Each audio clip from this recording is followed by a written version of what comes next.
Ini adalah aplikasi Codiplay for Global yang akan digunakan untuk pertandingan Malaysia Taklimpik 2025. Baik, guru-guru boleh touch to start. Akan keluar paparan notis dan cikgu hanya tekan ataupun klik butang pangkah. Dan ini adalah paparan antarmuka aplikasi ini, dan kita boleh lihat sebenarnya banyak fungsi-fungsi yang boleh kita lakukan, termasuklah kita boleh mempelajari Arduino, ada project explore, ada sharing with people, free circuit assemble, kita boleh buat coding untuk game dan juga Bluetooth controller. Dan untuk event Taklimpiks ataupun Malaysia Taklimpiks, cikgu-cikgu hanya fokus kepada tab event Taklimpiks ini dan boleh tekan klik. Akan keluar 3 paparan. Kita hanya fokus kepada Primary School FC1 dan juga Secondary School FC1, di mana Primary School FC1 merujuk kepada pertandingan cabaran Easy Rover FC1 bagi kategori sekolah rendah, manakala Secondary School FC1 pula merujuk kepada cabaran Easy Rover Tempoh Global G Rover, di mana ianya adalah kategori sekolah menengah. Baik, jadi cikgu-cikgu boleh pilih berdasarkan kategori masing-masing. Sebagai contoh, saya pilih Primary School untuk cabaran Easy Rover FC1, dan di sini akan ada 3 paparan: Training Center, Coding Match dan juga View Circuit. View Circuit adalah gambar rajah gitar yang akan digunakan, robot yang akan digunakan untuk kedua-dua pertandingan. Dan cikgu boleh pilih Training Match kat sini, enter. Join the match. Ini adalah sebagai tempat latihan pelajar-pelajar sebelum memulakan misi untuk peringkat sekolah.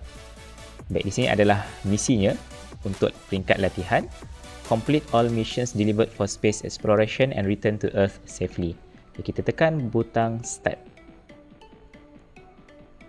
Okay, cikgu ikut saja arahan dia. Klik ke sini, sini. Okay. Dan secara automatik masa akan bermula. Jadi ini adalah paparan untuk kita melakukan programming ataupun coding, pengaturcaraan. Ini adalah workspace kita.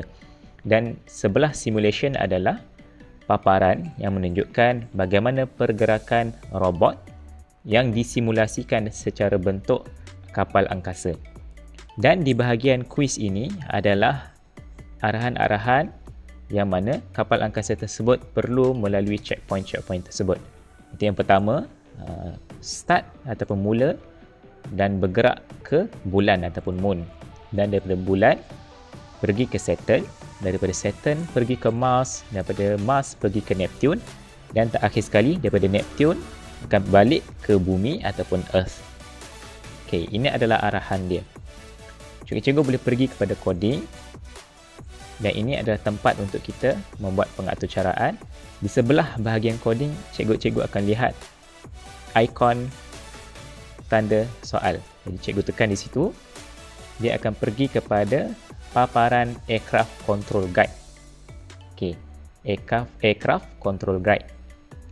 Okey, cikgu boleh lihat di sini ada example block, coding block yang boleh digunakan untuk menggerakkan aircraft ataupun kapal angkasa tadilah. Okey, kita ada di sini basic setting, go forward 1 block, turn left 90 degrees, turn right 90 degrees. Okey, itu saja. Untuk paparan seterusnya, video yang seterusnya, saya akan ajarkan cikgu-cikgu macam mana untuk kita laksanakan pengaturcaraan untuk menggerakkan kapal angkasa tersebut. Okey, nantikan video yang seterusnya.